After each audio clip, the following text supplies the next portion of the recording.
semua kebaikan kita hanya bisa diterima melalui Tuhan Yesus. Jadi siapapun Anda yang berbuat baik tapi belum menerima Yesus, perbuatan baikmu sia-sia. Ya, sia-sia. Engkau bantu sana sini tapi engkau tidak menerima Dia sebagai Tuhan dan Juru Selamat, sia-sia belaka. Engkau sibuk di gereja tapi engkau tidak bertobat, semua usahamu sia-sia. Bapa hanya melihat persembahan-persembahan kita itu benar atau tidak. Bapa lihat ada Yesus di hidup kita atau tidak. Jadi bagi yang belum terima Yesuslah. Yang sudah terima Yesus semakin kencang dalam memberi persembahan-persembahan terbaik seperti yang saya sebutkan dalam khotbah ini kepada Allah.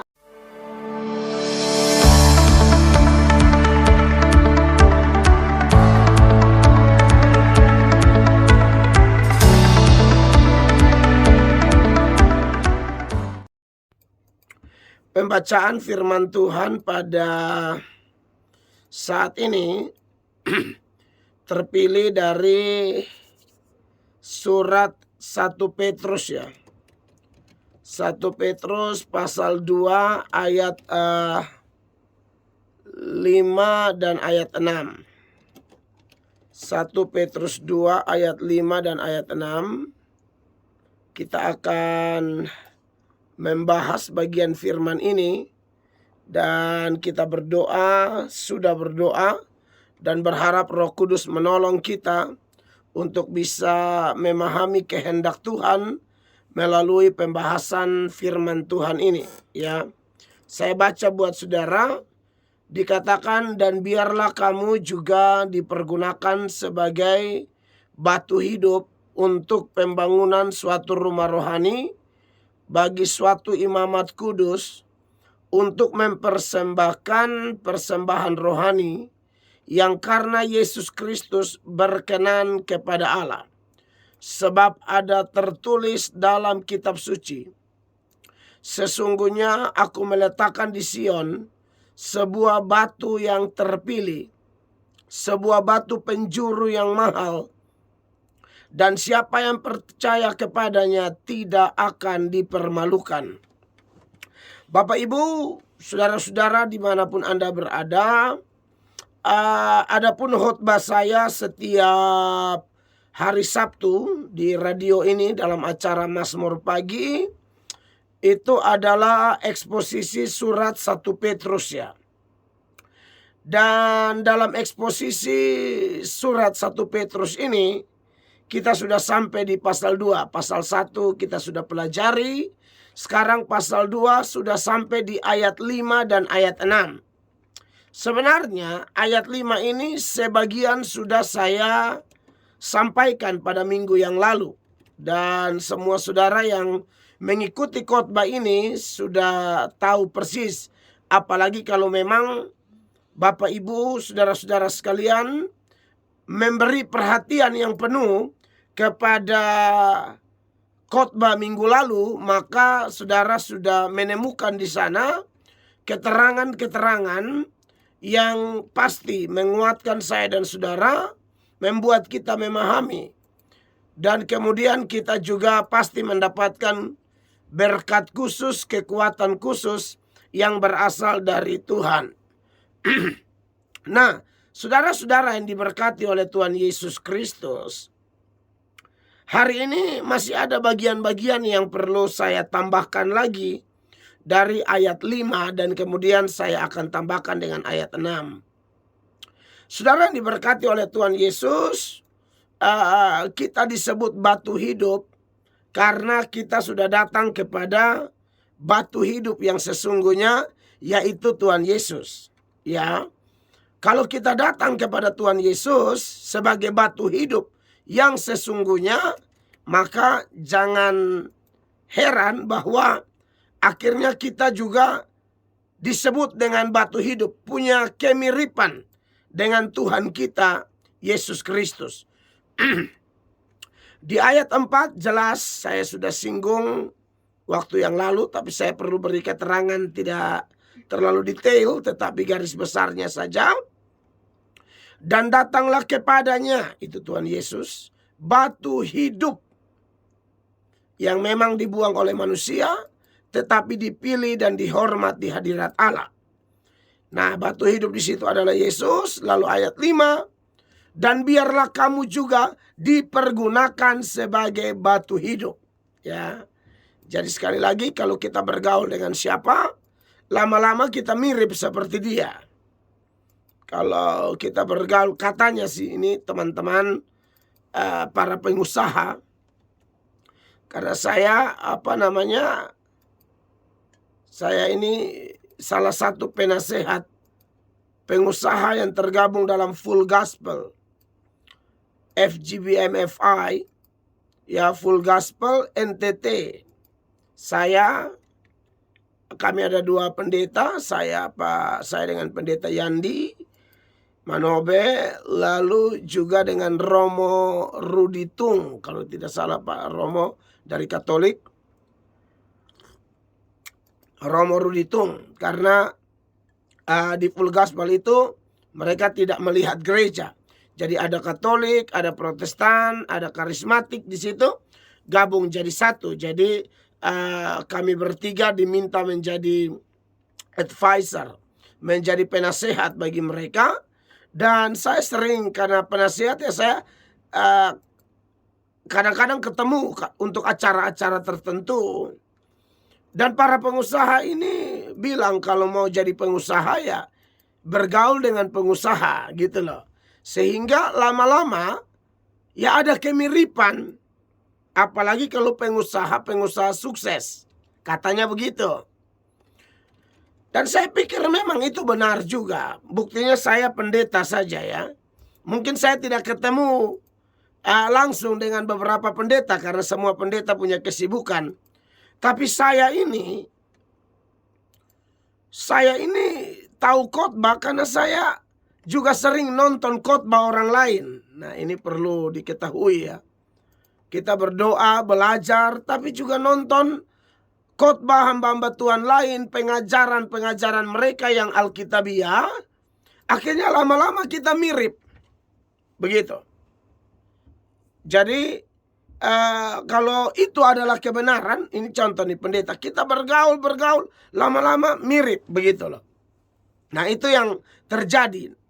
Nah, kalau pengusaha bergaul dengan pengusaha lama-lama mirip, pendeta bergaul dengan pendeta lama-lama juga mirip, dan seterusnya.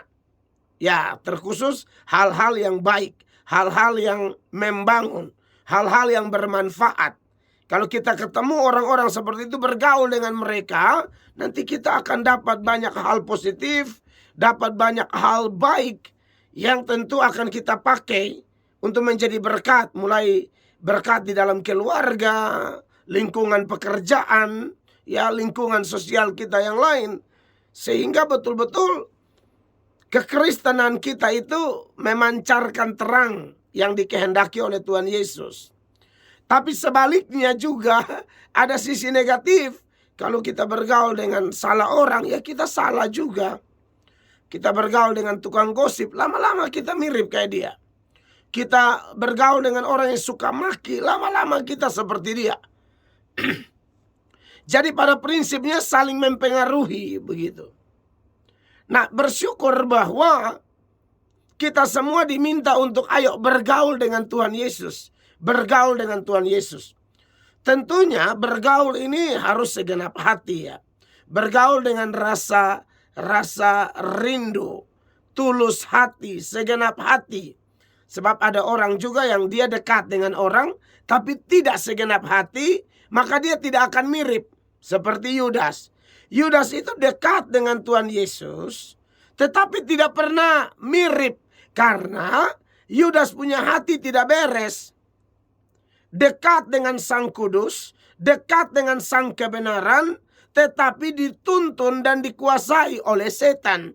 Ada motivasi yang tidak beres yang dibawa oleh Yudas untuk masuk ke zona kekudusan, zona keselamatan, zona yang dipimpin oleh Tuhan Yesus, tapi Yudas iblis. Makanya Tuhan Yesus dalam catatan Yohanes pasal 6 ayatnya yang ke-70, 71, Tuhan Yesus bilang, bukankah aku yang memilih kamu yang 12 ini, tapi satu di antara kamu adalah iblis. Nah, Tuhan Yesus tahu. Yang lain tidak tahu karena ternyata ada orang yang mungkin mirip tapi bukan perubahan dari dalam, hanya kulit luar karena ada misi tertentu. Saya menyebutnya misi kepalsuan. Saya menyebutnya misi kebusukan. Yang dia bawa ketika masuk dalam satu persekutuan yang dipimpin oleh Tuhan. Nah, kalau yang begini tidak akan mirip. Saya perlu beri tambahan ini. Dia tidak akan mirip. Dia mau berapa lama saja, tetap dia jadi orang busuk. Ya, makanya di Yohanes itu Tuhan bilang salah satu dari antara kalian iblis. Lalu di ayat 71 kemudian Yohanes memberi keterangan yang dimaksudkannya ialah siapa? Yudas Iskariot yang akan mengkhianati dia. Nah, ini bisa tidak saudara-saudara. Di zaman ini dalam persekutuan yang benar, tapi ternyata di dalam ada anak iblis. Bisa banget. Kalau rasul saja, Yudas itu rasul loh. Jabatan rohani atau agama, dalam keagamaan kerohanian, rasul itu lebih tinggi dari paus, lebih tinggi dari ketua PGI, lebih tinggi dari ketua sinode, lebih tinggi dari ketua BPD, lebih tinggi dari gembala sidang, lebih tinggi dari ketua rayon, lebih tinggi dari ketua persekutuan doa, ya, lebih tinggi dari ketua komisi ini itu. Kalau rasul aja di daerah persekutuan yang bernama persekutuan orang percaya atau kita menyebutnya sekarang gereja, ternyata ada rasul yang dikuasai setan. Maka saya pikir tidak menutup kemungkinan bisa ada ketua sinode tapi dipimpin setan. Pendeta tapi dipimpin setan. Bisa dong. Majelis tapi dipimpin setan. Orang persekutuan doa tapi dipimpin setan. Nah, saya perlu menyampaikan ini supaya yang pertama, kalau ada orang seperti itu, ini mungkin cara Tuhan menegur Anda nih. Anda mungkin juga seperti Yudas yang Anda bikin sedemikian rupa sehingga orang tidak curiga kan. Saya lihat ada rame di TikTok itu, ya. Rame di TikTok, ada guru sekolah minggu mencabuli anak-anak, 3 anak, ya, di Kupang. Itu sudah dilapor di Polsek Kelapa Lima. Bayangkan guru sekolah minggu, Anda lihat di sini, mencabuli anak jemaat. Belum lagi kita dengar ada calon pendeta yang katanya sudah mencabuli atau perkosa banyak anak di satu daerah. Di NTT juga. Dan sudah diproses hukum.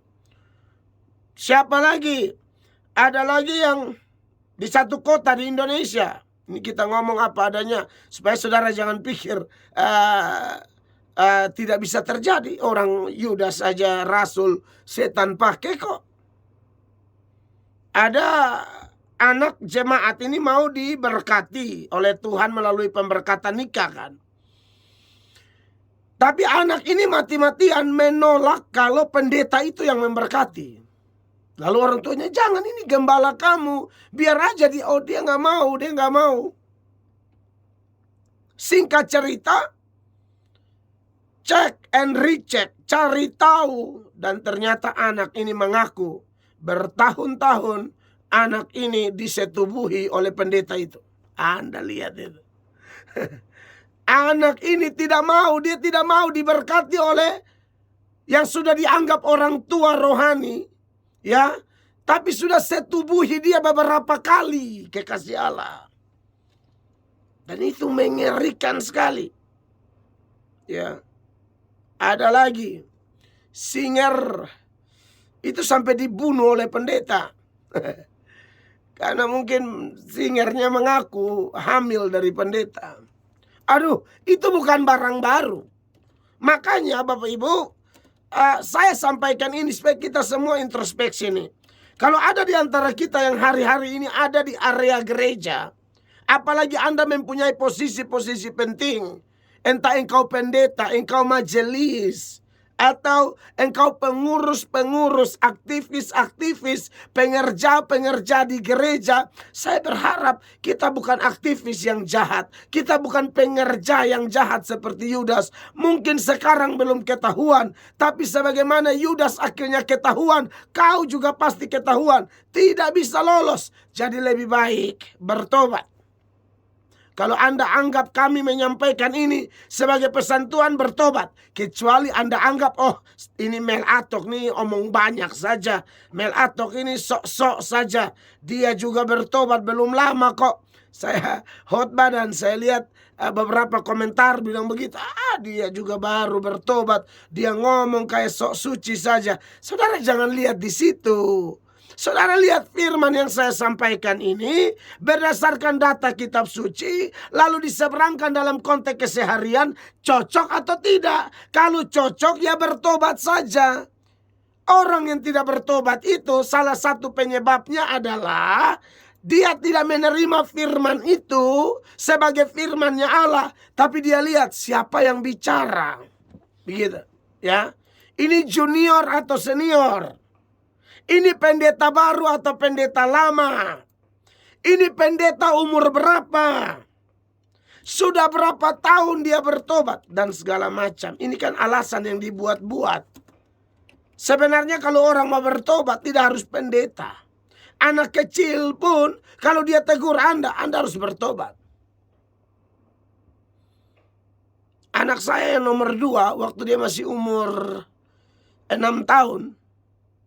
Dia tegur seorang bapak merokok di depan dia. Dan bapak itu langsung merasa diberkati sekali. Karena bapak itu melihat, ini kok anak kecil ini bisa tegur saya. Ini bapak yang baik. Anak kecil pun dia lihat, ini anak kecil ini dipakai Tuhan. Waktu anak saya dengan apa adanya seorang anak kecil mengingatkan dia tentang rokok, langsung bapak ini merasa aduh disentuh sekali. Nah, jadi saya sampaikan ini, tidak usah lihat ini siapa yang apa. Catat itu firman, seberangkan ke hidup. Kena tidak? Kalau kena, bersyukurlah. Ambil keputusanlah. Kan begitu. Ya, jadi saudara yang diberkati oleh Tuhan Yesus Kristus, saya berharap ini menjadi perhatian kita semua ya. Bahwa kalau mau datang kepada Yesus, ya harus dengan hati tulus, dengan kerinduan yang besar, ya. Kerinduan untuk mengalami perubahan. Kalau tidak kita mirip Yudas Iskariot. Saudara tanya kepada saya, itu kira-kira orang-orang jenis begitu di gereja Pak Mel bisa ada tidak? Bisa ada, sudah banyak. Dan kalau tahu saya pangkas. Ada, masa tidak ada? Ada yang datang ke gereja tapi ujung-ujung pencuri kolete. Itu ada. Ada saudara, tapi puji Tuhan, Tuhan tuh selalu buka, jadi kita tahu, jadi kita bisa pangkas. Ada. Kita tidak kasih tugas dia angkat diri sendiri hitung kolete. Nah ini kan mengerikan. Siapa kasih tugas dia? Kok dia angkat sendiri, hitung sendiri, baru dia carilah yang merah dengan biru semua. Nah ini kan repot. Iya kan? Tapi itu juga kita masih beri kesempatan, ternyata sama saja. Coba lagi, sama saja. Sampai beberapa pengurus gereja atau tim inti di gereja sudah mungkin marah sama saya. Mereka sudah bilang, jangan Bapak, ini susah. Ini kita sudah lihat, ini tidak ada perubahan. Hanya saya saja namanya kita gembala. Ini kan walaupun kita keras-keras di mimbar, khotbah keras, tapi saya tidak sekeras itu saat beri kesempatan kepada orang. Tapi memang orangnya saja yang tidak tahu diri. Kita sudah omong, bicara, kasih ingat, kasih kesempatan, duduk di bawah ampa mata sampai menangis. Saya pikir ini air mata. Nah saya ini memang jujur saja, jujur. Sudah pengalaman bahwa saya ini ternyata hatinya tidak kuat juga dan akhirnya gampang ditipu. Apalagi kalau lihat orang sudah menangis. Nah, ini nih saya mulai punya kecurigaan. Wah, ini kayaknya baik ini. Ini kayaknya ada metanoia di sana, ya kan? Ada restorasi, ada perubahan. Tahu-tahu darah Yesus berkuasa. Kita bukan tidak kasih kesempatan. Saya tidak ada sejarahnya cut langsung, tidak juga. Cutnya ada tahap, ikut Alkitab. Tapi memang beberapa kawan ini dikasih kesempatan. Ya, ini pengalaman saya menggembalakan sampai hari ini ya. Jadi saya ngomong ini karena di wilayah pelayanan saya juga ada gitu loh. Jadi ya saya harus apa adanya.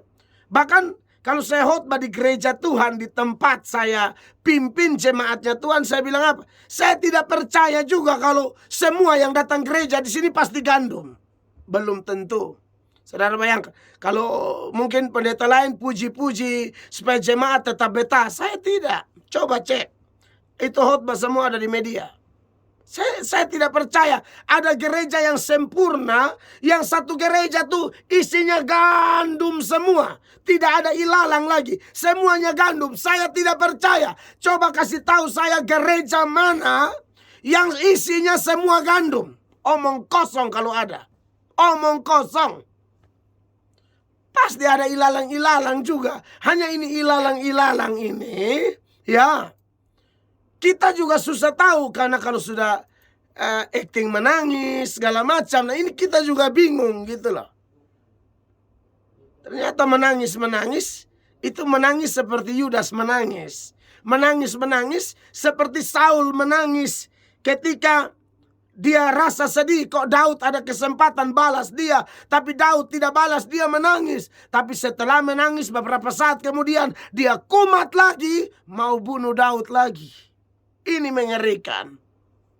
Makanya buat semua Bapak Ibu jemaat dimanapun Anda berada, kalau Anda ternyata ada potensi-potensi ilalang sedikit, ya, dan orang tidak tahu, Anda bersyukur dengar firman ini. Ini cara Tuhan memanggil engkau, stop sudah. Serahkan hidupmu kepada Tuhan supaya hatimu yang dikuasai oleh kekotoran-kekotoran dosa itu hanya Yesus yang bisa bersihkan. Dan pasti bisa asal kau mau. Ya. Ya, ini saya kasih tahu.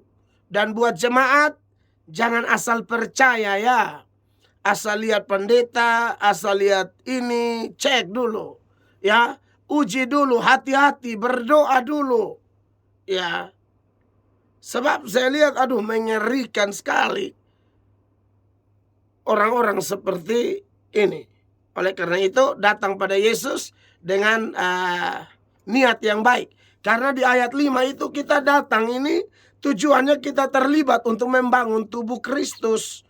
Makanya dikatakan di ayat 5, dan biarlah kamu juga dipergunakan sebagai batu hidup untuk pembangunan suatu rumah rohani. Bukan cuma itu, dikatakan bagi suatu imamat kudus. Kita ini terlibat dalam pekerjaan imamat. Ya, ini penting. Imamat itu dari kata imam tentunya. Nah kalau dikatakan imam, tugas kita apa? Imam itu untuk menghubungkan, dulu di perjanjian lama ya, sekarang sudah tidak ada. Makanya imamat yang di perjanjian lama sekarang fungsinya itu bisa dimiliki atau dipakai atau dilakukan oleh semua orang percaya. Imam itu menghubungkan antara manusia dengan Allah. Maksudnya kita ini dipakai untuk membawa jiwa, mempersatukan satu dengan yang lain, membawa misi Tuhan di dalam gereja Tuhan masing-masing. Bahkan kita bisa beroikumene dengan gereja lain. Nah itu bagus tuh. Saya mengucap syukur menjadi teman banyak gereja. Ya, kemarin KKR di Gemit, KKR di KPDI, KKR di GBI. Ya, saya akan ada jadwal di Palu. Itu gereja namanya BAMAK, Badan Musyawarah Antara Gereja Sekota Palu.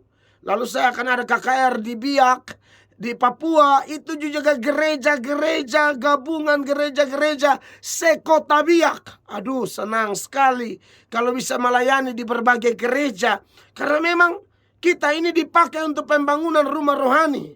Dan puji Tuhan, saya sudah tekankan beberapa waktu yang lalu, karena kita ini batu hidup juga yang sudah mirip dengan Tuhan Yesus. Tentu kita tidak pernah sama dalam arti kuasa apa. Tuhan Yesus tetap Tuhan kita, tapi kita juga mulai disusun tuh, ya. Ada batu yang satu di atas batu yang lain, batu yang satu di atas batu yang lain, terus sampai jadi satu bangunan rohani. Secara rohani maknanya adalah kayak kawan-kawan saya yang di Palu, di Papua, itu orang-orang pendeta-pendeta senior semua. Saya pernah khotbah di Surabaya, itu bahkan pendeta tuh gelarnya S1, S2, S3. Saya selesai khotbah seminar, mereka pikir saya juga doktor teologi, padahal saya cuma STH. Makanya banyak di media yang serang saya, mereka bilang, Mel Atok cuma STH saja kok, sombong sekali. Saya tidak sombong, saya beritakan apa adanya. Ya, ya kita belajar apa, tahu dari hamba Tuhan apa, sekali lagi. Ini kebenaran, harus diseberangkan dong. Ini kebenaran, masa kita simpan? Buat apa simpan? Gitu. Nah, saya lihat ini hamba Tuhan rendah hati sekali. Doktor, tapi mau duduk ikut STH, bawa materi seminar. Itu kan saya rasa bingung. Lalu selesai mereka bilang, Pak juga dokter. Oh tidak, saya STH. Ada yang kaget, mungkin ada yang kecewa juga. Wah, kita pikir dia dokter, padahal cuma S1. Ya, tapi itulah pengalaman saya, saudara-saudara. Tapi ada juga yang tetap rendah hati. Mereka bilang, tidak apa-apa, kami dokter Pak STH, tapi apa yang Bapak tahu kami belum tahu, katanya begitu. Jadi akhirnya ini masalah mau belajar saja, kan begitu. Nah, saudara yang diberkati oleh Tuhan Yesus, nah ini menarik sekali untuk kita renungkan kekasih Tuhan, bahwa kita akan dipakai sebagai imamat.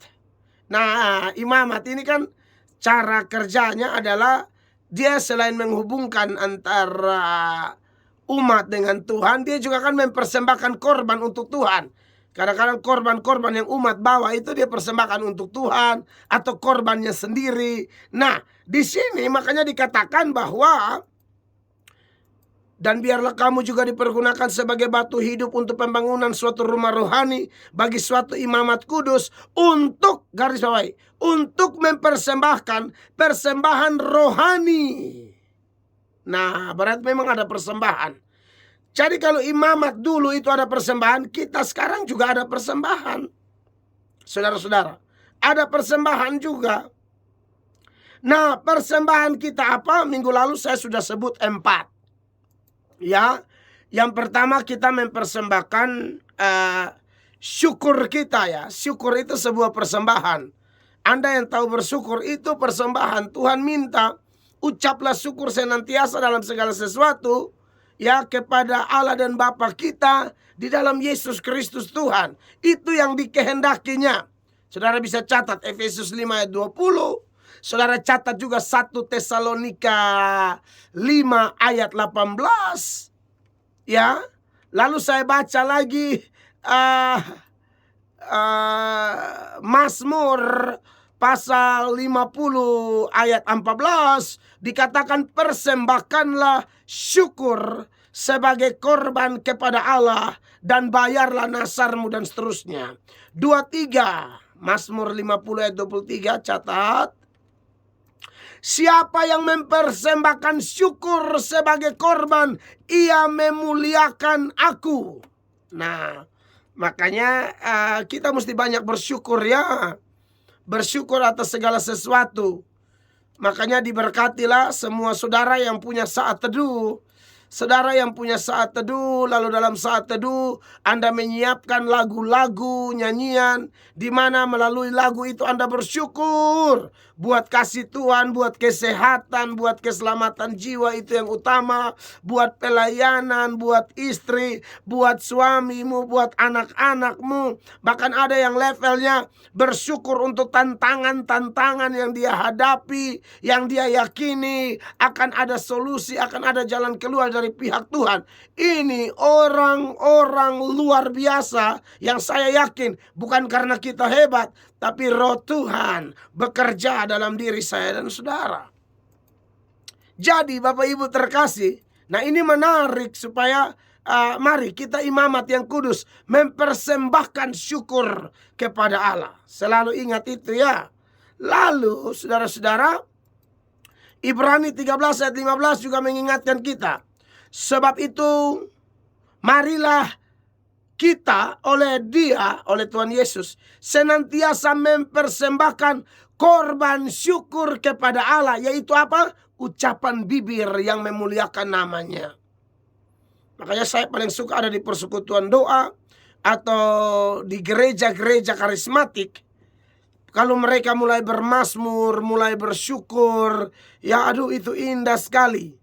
Ya, senang sekali saya mendengar. Kalau sudah mulai penyembahan mereka berkata, Engkau baik, syukur buat kasih-Mu, syukur buat kuasa-Mu, syukur buat pertolongan-Mu, syukur buat penyertaan-Mu yang sempurna, syukur buat kesehatan Tuhan. Itu diperkatakan, makanya dia bilang ucapan bibir yang memuliakan Allah, yang tentunya lahir dari hati yang dikuasai Roh Kudus. Berapa banyak saudara melakukan ini? Belajar, harus belajar. Ya. Yang berikut adalah mempersembahkan doa. Doa itu juga persembahan. Ya.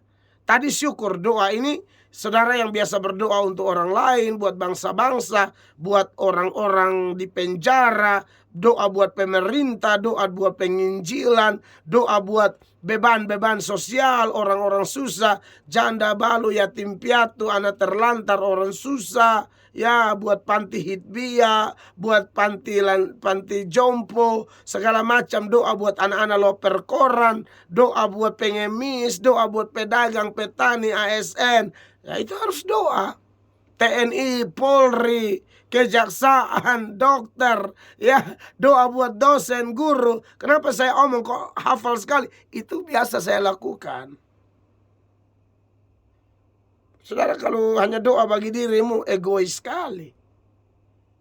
Padahal doa Bapa kami itu Yesus ajar, Bapa kami, bukan Bapamu atau Bapakku atau Bapa dia, Bapa kami. Maka doalah juga buat orang lain, karena ada kata kami di sana. Jadi saudara belajar ya, kalau ini begini lamanya doa doa buat orang lain, orang lain yang ada hubungan dengan dia, teoku. Jadi dia hanya teo terus. Ya, teo to, omaku, opaku. Itu kan masih ada hubungan denganku. Coba tarik yang tidak ada hubungan, dia tidak kenal Anda. Doa dulu buat Pak Presiden. Kan Pak Presiden tidak kenal kita. Saudara yang tidak kenal Pak Gubernur, berdoa buat Pak Gubernur. Ya. Berdoa buat Pak Wali Kota. Harus berdoa supaya mereka kuat, mereka setia, mereka hidup memimpin dengan benar sesuai firman Allah. Roh Kudus berkuasa di hidup mereka. Doa buat pejabat-pejabat, kalau ada di antara mereka yang belum bertobat, Tuhan tolong supaya mereka bertobat. Kan begitu. Kita tidak hanya bisa protes-protes lalu tidak doa, saya pikir tidak baik juga. Harus lengkap gitu loh. Doakan juga supaya mereka bertobat. Doakan pendeta-pendeta supaya setia melayani. Kalau jatuh bangkit. Rendah hati. Kalau didisiplin rendah hati. Karena ada pendeta sudah didisiplin tidak mau rendah hati. Padahal jelas-jelas salah. Ikut aja tata gereja. Itu jauh lebih baik. Nah, ini kita doakan juga saudara-saudara. Orang yang membenci kita, doa, sebut namanya. Itu salah satu pokok andalan saya. Karena saya juga tahu orang juga tidak semua suka. Bahkan ada yang terang-terangan tuh dia tidak suka. Hanya kalau ketemu kita dia cium, salam, Wah, dia tidak suka sama sekali. Saya sudah tahu. Makanya kalau dia Shalom tuh saya sedih. Sedihnya ini anak nih. Dia ini tidak senang saya tahu. Dia ini lebih bela setan daripada kebenaran. Dia lebih bela setan-setan, penjahat, ya tukang selingkuh, korupsi, ya itu yang dia bela. Ya karena dia juga mirip kayak mereka, tapi masih Shalom sama saya. Saya juga, aduh kasihan sekali. Mas saya tahu dia tidak suka saya. Tapi akhirnya ya mau tidak mau bawa dalam doa supaya setan-setan yang ada dalam dirinya itu kalau bisa keluar. Karena kalau tidak keluar, ya neraka itu kan Tuhan cipta untuk setan. Iya kan? Neraka itu Tuhan cipta untuk setan. Kalau ini setan-setan tidak keluar, nah kemana coba? Kita kalau bergaul dengan Tuhan, kita seperti Tuhan, lalu ke sorga. Tapi kalau bergaul dengan setan, ya seperti setan. Setan itu tempatnya di neraka. Jadi buat Anda yang suka Shalom-Shalom, padahal Anda tuh punya kebencian, saya mau kasih tahu, ini pagi saya omong Yudas nih. Anda tuh munafik loh. Anda tuh munafik. Kok bisa Shalom? Sudah bikin warna jelas. Anda tetap saya doakan kok. Tapi maksud saya, ada apa denganmu? What's wrong with you, my bro? Jadi maksud saya ialah beri warna jelas gitu loh. Kalau beta nih memang serahkan diri untuk Tuhan. Jadi Roh Kudus kendalikan supaya ya berjuanglah demi kebenaran begitu. Pasti beta akan tubruk tabrak siapapun yang gila-gila, yang menghina kebenaran, ya sok rasa diri kuat, hidup tidak sesuai firman. Nah itu saya pasti berteriak. Saya pasti berseru, saya pasti khotbah, saya pasti tegur, dan cara Tuhan pasti banyak. Oh, kita sembah Allah pencipta langit dan bumi ini yang punya miliaran metode supaya firman-Nya dikumandangkan. Jadi pasti kita berseru gitu ya. Saya masih ingat dulu juga bahkan ada pendeta juga munafik sama kita. Pendeta munafik juga, cium puji di muka umum. Puji, aduh ini anak muda nih, dulu saya masih muda-muda begitu ya. Mungkin ya 7-8 tahun lalu gitu. Waduh, puji saya nih di depan orang. Ini pemuda nih begini. Satu pendeta dalam satu acara sekaligus nih. Itu pendeta puji, ini pejabat juga puji. Serius ini. Ternyata dua-dua tuh tidak suka saya gitu loh. Tapi mereka mungkin hanya karena lihat ini banyak jemaat juga yang dukung kita. Jadi akhirnya mereka bermain aman gitu loh. Mereka tetap jaga perasaan ini. Padahal saya nih memang sejak ikut Tuhan saya sudah tahu konsekuensi. Harus siap dimaki, harus siap berhadapan dengan saudara-saudara palsu atau munafik. Itu sudah harus siap tuh. Saya sudah siap. Nah logikanya kalau yang tidak enak seperti ini saya siap. Apalagi berkat-berkatnya pasti saya lebih senang. Tapi kalau yang tidak enak saja saya sudah berdoa minta Tuhan kasih kekuatan. Apalagi yang berkat-berkat pasti lebih nyaman. Tapi ya sudahlah, kita harus siap untuk yang tidak enak atau tidak nyaman. Jadi pendetanya puji saya di depan umum. Aduh, selesai pendetanya, pejabatnya puji. Ini pemuda satu nih, pokoknya angkat-angkat gitu. Dahsyatlah, semangat, pemberani, segala macam. Saya waktu itu belum tahu kalau mereka dua nih busuk. Saya senang, jujur aja masih muda kan. Saya seperti mendapatkan dukungan. Aduh puji Tuhan ya. Ternyata ada pejabat dukung. Ternyata ada pendeta senior dukung. Padahal penipu.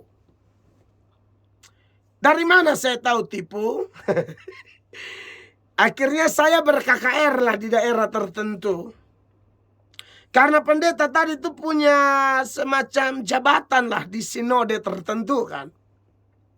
Lalu selesai KKR, Ini pendeta memang, pendeta tuan rumah di mana saya KKR itu agak kurang, kelihatan kurang sukacita, kayak di bawah tekanan.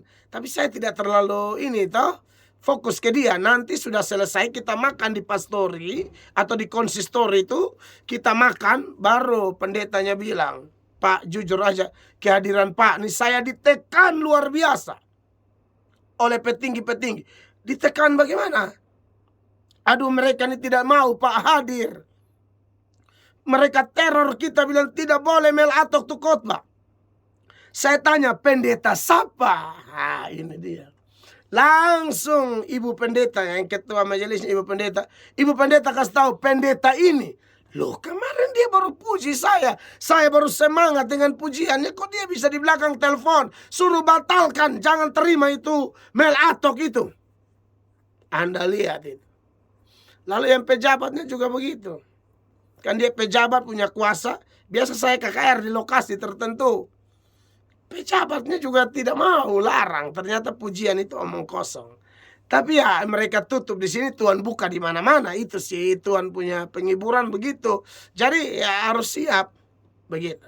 Nah, oleh karena itu kekasih-kekasih Tuhan, ini saya rasa perlu untuk kita semua datang kepada Tuhan, mempersembahkan doa kita. Doakan orang-orang seperti itu. Lalu saudara-saudara, kita juga mempersembahkan sedekah. Saya sudah singgung ya minggu lalu, Ibrani 13 ayat 16. Dan janganlah kamu lupa berbuat baik dan memberi bantuan dan korban-korban yang demikian yang berkenan kepada Allah. Ya, saya sudah jelaskan, itu harus dikaitkan dengan 1 Yohanes 3 ayat 18, di mana kita berbuat baik atau berbuat kasih bukan hanya dengan lidah atau perkataan, tetapi dengan perbuatan dan dalam kebenaran. Maksudnya memberilah tepat sasaran. Jangan sampai kita memberi di penipu atau pemalas, ya. Atau kita mendukung orang untuk pergi ke dukun, minum mabok, pergi ke tempat prostitusi. Jangan bantu mereka. Itu pemberian yang salah, ya. Yang ketiga adalah mempersembahkan diri kita sendiri. Itu nomor 1. Roma 12 ayat 1. Karena itu saudara-saudara, demi kemurahan Allah, aku menasihatkan kamu supaya kamu mempersembahkan tubuhmu sebagai persembahan yang hidup, yang kudus, dan yang berkenan kepada Allah. Itu adalah ibadahmu yang sejati. Lalu yang kelima, kita mempersembahkan apa? Hati yang patah dan remuk, atau penyesalan yang sungguh-sungguh dengan penuh kerendahan hati. Nah, saya harap khotbah-khotbah seperti ini disampaikan. Kalau kena, jangan marah pendetanya. Rendah hatilah, bertobatlah, sebab itu persembahan yang berkenan kepada Allah. Perhatikan Mazmur pasal 51 ayat 19. Korban sembelihan kepada Allah ialah jiwa yang hancur, hati yang patah dan remuk. Tidak akan kau pandang hina ya Allah. Ini ketika Daud minta ampun dosa setelah jatuh dalam perzinahan dengan Batsheba. Maka Anda dan saya kalau kita berdosa, datang di hadapan Allah dengan hati yang hancur. Cari persekutuan doa, cari gereja-gereja yang menyembah dalam roh dan kebenaran. Lalu mulailah di sana, curahkan isi hatimu. Dan yang keenam, kita mempersembahkan apa? Ya, kebaikan kepada hamba-hamba Tuhan atau orang-orang kudus. Anda yang berbuat baik kepada hamba-hamba Tuhan, kepada orang percaya, mendukung pelayanannya, berbuat baik kepada dia, Anda mempersembahkan korban, ya, kepada Tuhan. Filipi 4 ayat 18. Paulus bilang begini kepada jemaat di Filipi. Kini aku telah menerima semua yang perlu daripadamu. Malahan lebih daripada itu. Aku berkelimpahan karena aku telah menerima kirimanmu dari Epafroditus. Perhatikan. Suatu persembahan yang harum, suatu korban yang disukai dan yang berkenan kepada Allah. Jadi kalau saudara bantu hamba Tuhan, itu korban. Jemaat Filipi bantu Paulus, tapi Paulus bilang itu harum bagi Allah. Jadi ketika orang bantu hamba Tuhan, Itu korban bagi Allah, bukan bagi manusianya. Itu manusia cuma hamba Tuhan Yesus, ya. Dan kemudian kekasih Tuhan dikatakan itu yang berkenan di ayat 5 itu ya. Yang karena Yesus Kristus berkenan kepada Allah. Artinya apa? Semua persembahan saya dan saudara akan menjadi persembahan yang berkenan. Entah doa kita, entah syukur kita, ya, entah sedekah kita kepada orang miskin, entah diri kita serahkan kepada Allah, entah hati yang hancur saat kita berdosa, kita dengan penyesalan kerendahan hati menyesali dosa-dosa kita, atau yang keenam, kita berbuat baik kepada hamba Tuhan, kepada pelayanan. Itu semua hanya bisa berkenan kalau kita melakukannya dengan iman. Sebab Roma 14 ayat 23 bagian akhir mengatakan sebab segala sesuatu yang kita lakukan tidak dengan iman itu adalah dosa. Ibrani 11 ayat 6, tanpa iman tidak ada seorang pun berkenan kepada Allah. Iman siapa? Iman yang mana? Iman kepada Yesus Kristus. Semua kebaikan kita hanya bisa diterima melalui Tuhan Yesus. Jadi siapapun Anda yang berbuat baik tapi belum menerima Yesus, perbuatan baikmu sia-sia. Ya, sia-sia. Engkau bantu sana sini tapi engkau tidak menerima Dia sebagai Tuhan dan Juru Selamat, sia-sia belaka. Engkau sibuk di gereja tapi engkau tidak bertobat, semua usahamu sia-sia. Bapa hanya melihat persembahan-persembahan kita itu benar atau tidak. Bapa lihat ada Yesus di hidup kita atau tidak. Jadi bagi yang belum terima Yesuslah. Yang sudah terima Yesus semakin kencang dalam memberi persembahan-persembahan terbaik seperti yang saya sebutkan dalam khotbah ini kepada Allah. Kiranya Tuhan memberkati kita melalui khotbah ini. Haleluya. Terima kasih Bapak.